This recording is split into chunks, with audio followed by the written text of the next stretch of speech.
Morning, Ma'am Karen. Good morning, Philippines Global. All right. Happy New Year to you. The no vax, no ride policy begins today. And what do you make of this government policy, attorney? I think the policy of the LGUs is highly unconstitutional and against the law because Republic Act 11525 states that vaccine card shall not be necessary for educational, any transaction, and yet they are circumventing. Lalabag nila yung batas indirectly. Para mapilitan kang magpabakuna, you need magpapakuna para pasakayin ka. Ano yun pinupwersa. Samantalang sa DOH portal, nasusulat ang patient's right. Pwedeng mag-refuse kung ayaw nila. Pwede ring, wag silang magpapakuna. Kung ayaw nila, lalo yung mga immunocompromised, elderly, sickly, yung may mga natatagong sakit na talagang alam ng doktor nila na binabawalan sila ng doktor na magpapakuna. At yung batas, Karen, pag binasa mo, anticipated ng legislative body, na legislature, na may serious adverse effect yung bakuna. Kaya naglaan sila ng 500 million indemnity fund through PhilHealth, nandyan yan. At nakalagay din dyan, yung napakasaklap, ang dami pong lumapit sa amin para magpa-autopsy ng kanilang bangkay na nabakunahan, tapos na COVID, namatay. Tinanggihan namin sapagkat sa batas mismo, walang liability ang mga manufacturer at may immunity pati ang mga opisyal ng DOH. Kaya ang talong-talo talaga dito ay ang mahirap, ang mga taong hindi makapag-hospital pag may side effects na. Tsaka sinabi rin dito sa batas, hindi ka pala free from COVID pag ikay binakunahan. Kaya yung iba nagse-second thought, Karen. Okay. First of all, I just want to ask you personally, Attorney Acosta, are you anti-vaccination? Have you been vaccinated personally? I am not anti-vaccination. I am complete except COVID vaccine. Because I have a first cousin who is older than me by 2 years.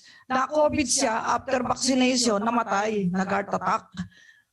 Namaga yung puso niya. And then, my friend in the media, former Veritas manager, tumawag sa akin 2 days before, Chief, bakunado ako, 2 shots, pero ngayon nasa hospital ako, may COVID. Sabi ko, padalang kita ng gamot. O sige, padala mo ako Lianua. So namatay siya. So hindi, ako talaga, may second thought ako. I'm waiting for a protein-based vaccine, COVID vaccine. All right. Okay.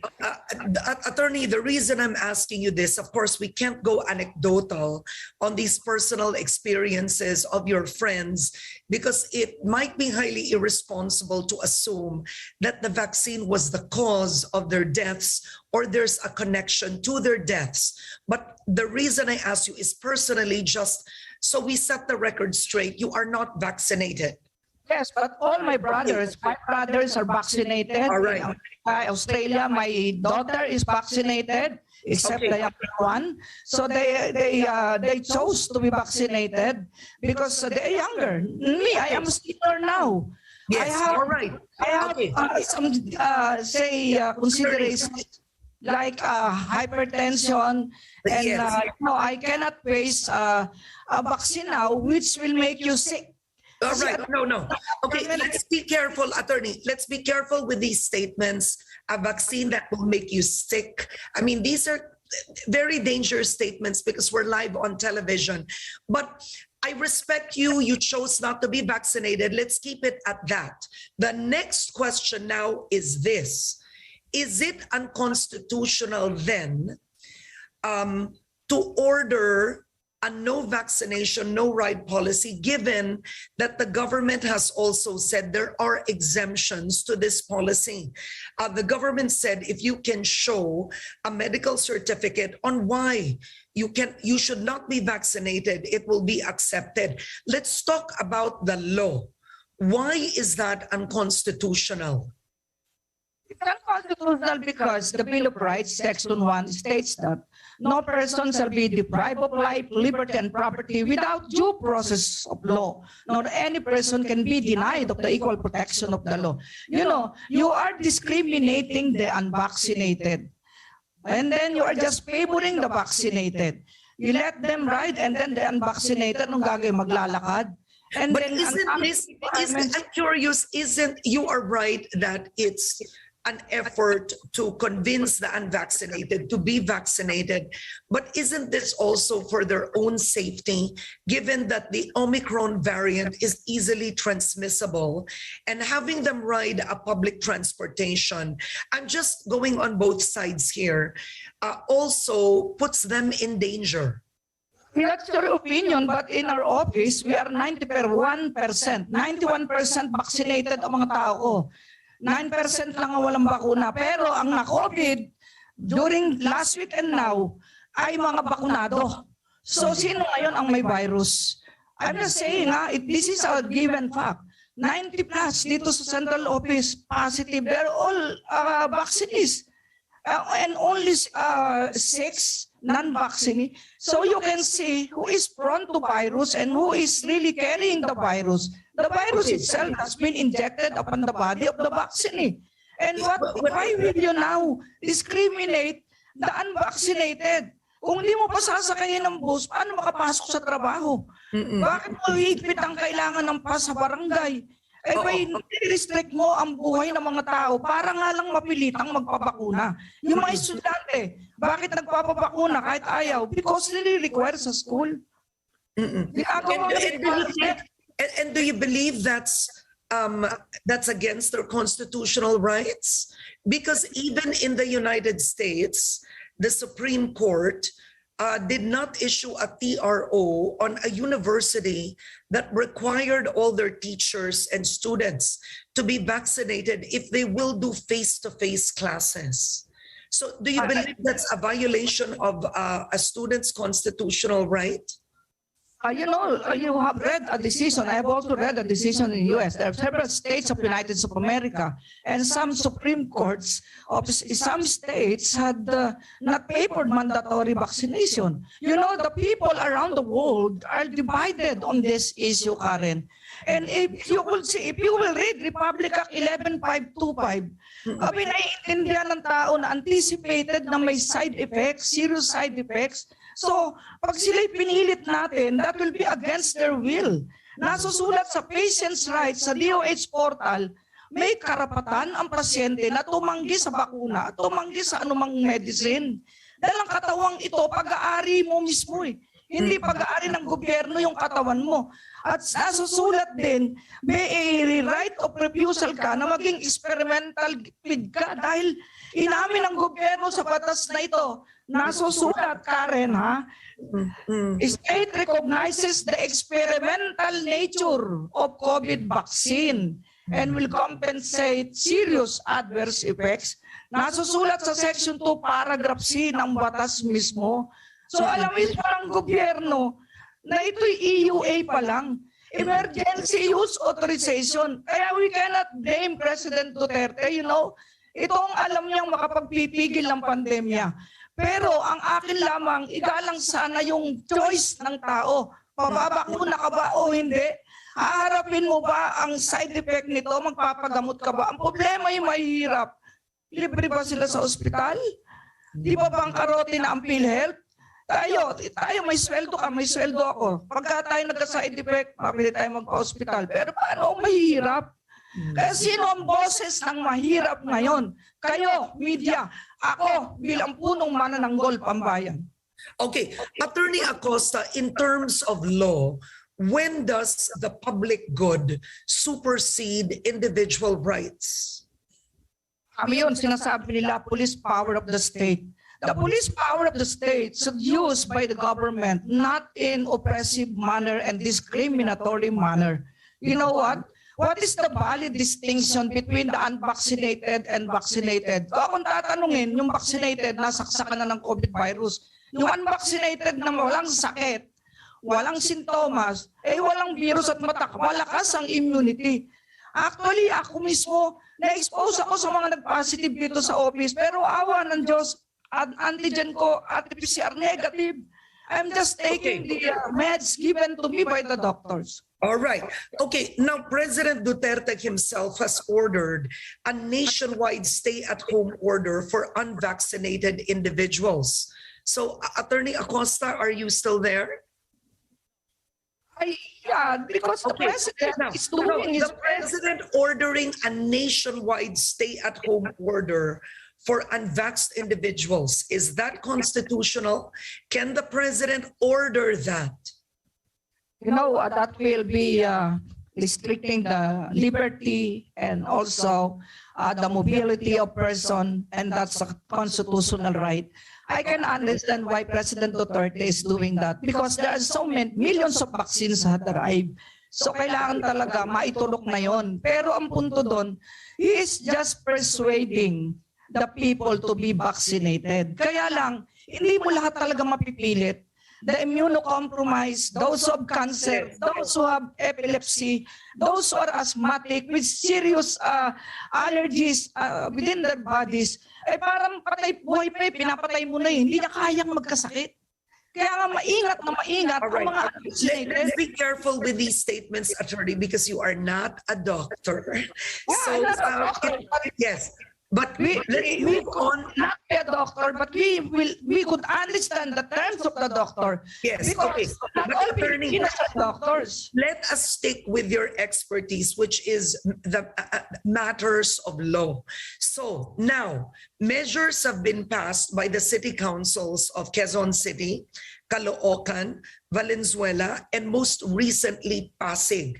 And in these cities, the unvaccinated, for example, I'll start with specifics, and you can tell me if this is discrimination or this is against the law.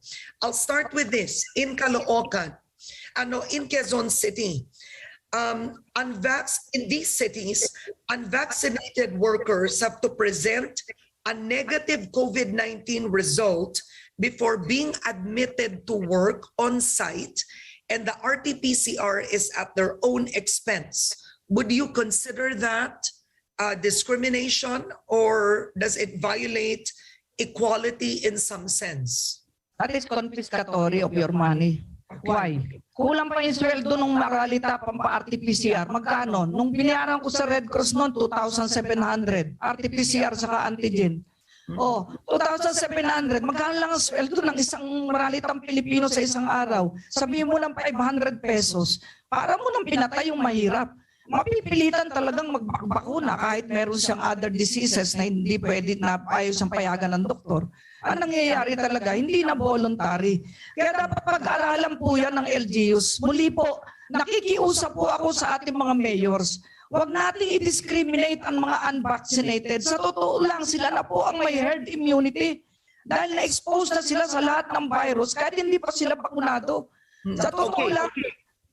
Okay, so Attorney Acosta, in QC Caloocan, Valenzuela, non-fully vaccinated workers are required to undergo an RT-PCR every 2 weeks at their personal expense. For you, this is discriminatory and confiscatory of their money, as you said. So it violates a law. Is that correct?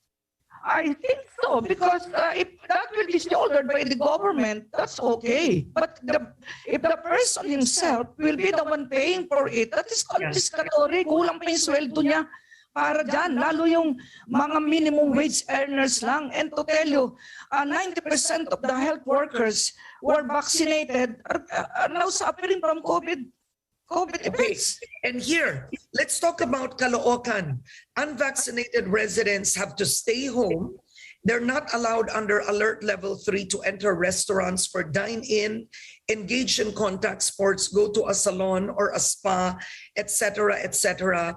In Caloocan, the unvaccinated residents also cannot take public transportation unless for essential goods, services like buying food, water, and medicine. So clearly, in certain cities, and I'm citing Caloocan here, it limits the movement of the unvaccinated. Does this violate any law? That is, you could see, not all mayors are issuing those kind of ordinances. Pailan-ilan lang. Kasi maraming mayor na abogado pa rin at nag-aaral ng law. Alam nila ang Bill of Rights. Sa totoo lang, ang dami na namang nabakunahan. Kung choice nila yon, bakit mo pinagdidiskitahan ng unvaccinated? May mga bakuna tayo, milyones, di ba ipambu-booster pa nila, ilang booster, ilang dose. Hindi naman maano yan, hindi yung lahat ang gusto, turukan nila. Pero yung mga unvaccinated na wala namang sakit, huwag nilang i-discriminate. Yung may sakit, ayan, pa-stay home, quarantine, pwede yun. May rason. Pero malakas pa sa kalabaw, unvaccinated, i-restrict mo mobility, that's highly unconstitutional.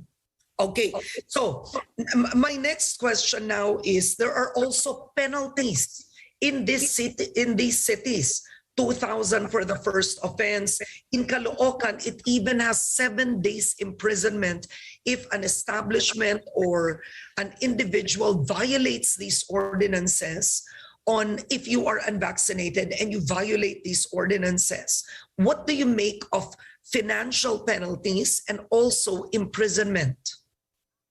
You know, para lang ganito yan eh. No person shall be imprisoned by reason of this death. Utang. Hindi ka lang nagpabakuna, parusahan ka. Ano yan? Ang tao may logic. Hindi kailangan maging doktor, maging abogado para maintindihan ang logic. Dahil anumang ordinansa, dapat may puso. Ang isang batas, dapat mayroong noble intent. Hindi yung, sige, gantuhin natin para magpapakuna silang lahat. Huwag naman ganyan, walang ganyanan. Sino magsasalita para sa mahihirap? Tayong nasa media at ako mismo nagsasalita para sa kanila. Yung bang mayor, kita mo, sumasaludo ako, wala silang ganyan. Ilan lamang. Sir Malapitan, thank you po doon sa sinabi mo, may health break ang mga estudyante, tama po yun. Okay. Pero yung bigay kayo ng parusa, kulong, kaya hindi nagpapakuna o lumabas, ay naku, kasalanan po sa Diyos yan, Sir Malapitan. So, Attorney Acosta, clearly, you're making yourself clear. You find these measures punitive in nature, punishing those who choose not to be vaccinated. But isn't this coming, frankly, from the president? Isn't this coming from the president himself? This is why these orders, this is why the DOTR issued that. This is why LGU's city council started that. It came from the president. I respect the president. He is like a father to us. Yeah, but why would you want to then criticize his order? He's just doing his best so that the people will be saved from the pandemic. Yan ang moving factor kay Pangulo. Kaya naintindihan ko siya. Yeah. Pero So yes, is he wrong? nalabagin mo ang konstitusyon. Wala siyang sinasabing ganun. Wala siyang sinabing labagin niyo ang batas. Ang parang tatayan, minsan, anak, pag may ginawa ka, paluin kita. Pero di ka naman pinapalo. Ganun lang yun. Parang tatay, si tatay Digong, ganyan lang yan. Pero pansinin mo, hindi lahat ng mayor may ganyang ordinansa. Dahil ang ordinansa dapat may logic at hindi dapat repugnant to the Constitution and the law. That is highly repugnant. Okay. Last words. Will you take this to the Supreme Court, Attorney Acosta? You know, there are many groups who are now preparing to ask for the declaration of unconstitutionality of any mandatory or indirect mandatory vaccination. Meron na. Hindi na kami makikialam dyan. Kaya lang ako napilitan ka rin na magsalita. He takes a comment, request ng mga tao na magsalita na si Fauci. Ngayon, lahat ng bakuna, may bakuna ako, except COVID, may iniintay nga ako yung protein base at ako'y magpapabakuna, yung protein base. Ayoko ng mRNA. Okay, all right. So there are groups who are going to take this to the Supreme Court, and will you be part of that, Attorney? There is no need for me to be a part of that because we do not collaborate unless it is necessary. If ever the local officials will incarcerate me for being an unvaxxed, then I will fight for my cause. I will fight for the Filipino people because I am the defender of the people, the chief public defender. Okay, my last question is, what is the better way? Clearly, you've said these measures are punitive in nature. What is the better way then to encourage people to be vaccinated? To explain to them what are the benefits, what are the risks, so informed consent. Pag nagkasakit kayo, sagot kayo ng mayor. Wala kayong problema. may mga ospital kayo sa mga government hospital. Ay, ang problema ng tao, pambiling pagkain eh. Paano pa yung pampa-ospital? I-explain nila yung beauty of the vaccine. Ngayon, kung di kumbinsido ang tao pa rin, abay, iyaan siyang magdesisyon. Siyang mananagot nun. Actually, talagang itong issue na to global problem. At with your program, very thankful with ANC. You're my first interview, kayo unang nag-interview sa akin kasi Thank you. hinihintay ng tao to. Hinihintay ng tao to kaysa magkagulo. There will be a rule of the mob. If the local officials will doing drastic actions against the unvaccinated, 50 million pang Pilipinong hindi nababakunahan. Eh kung iyan magkaisa, kaya tayong lunodin ang saliva ng 50 milyong Pilipino sa isang dagat-dagatan. Kaya dapat may maayos na ordinansa, hindi yung parang ikaw na ang Kongreso. O pati konstitusyon, natapakan mo na. You mentioned earlier that you really consider this anti-poor because kung mayaman ka at hindi ka bakunado, may sarili kang sasakyan. Hindi naman malalaman na hindi ka bakunado, di ba? O sa unang kaibangan. Or pag di ka bakunado at mayaman ka, pwede mo utusan yung kasambahay mo or whoever to go to the grocery and buy your meals. Pero sa mahirap, yun ang problema. Problema ang mahirap. Hindi ka makasakay tricycle kasi wala kang vaccine card. Hindi ka makasakay ng pedicab, walang vaccine card. Yung mga pedicab, di makabiyahe, walang vaccine. Bakit nilalabag nila ang Republic Act 11525? Eh, batas ito. Anong gagawin dito? Scrap of paper? Walang karapatan ang local officials na i-repeal, i-amend, i-revise ang isang statute. And even the Constitution is the supreme law of the land. Sabi nga, salus papuli, es suprema lex. Eh gumagawa sila ng batas, laban naman sa batas ng Kongreso. Eh bakit pa tayo may Kongreso? Parang binuwag na ang Kongreso. Okay, so actually there's a viewer right now who is watching you and siguro kanina huling tanong ko na yon pero ang tanong talaga niya, Karen, please ask Attorney Acosta, na itanong ko na to sa inyo kanina, but why are you oblivious of the President's accountability when it is his directive to limit the mobility and penalize the unvaccinated, which was my question to you earlier on. Agencies and LGUs are all reacting on the President's order. Isn't he accountable and at fault here, Attorney? We cannot blame the President because he believes that the only way to curb and to fight against the pandemic is vaccination. That was the advice to him by his health, say, cabinet or consultant. Eh, hindi naman doktor nga si Presidente, pareho lang kami. So kung ano yung paniniwala niya, inasasabihin niya. Pero it does not mean na i-violate mo ang konstitusyon. He is a constitutionalist. At saka ginagalang niya batas. Sundin niyo ang protocol, hindi ganyan. All right. On that note, okay, Attorney Persida Acosta, I want to thank you for joining me on Head Start. Have a happy new year and please take care of yourself. Be well. Thank you so much, Karen. God bless you. God bless you.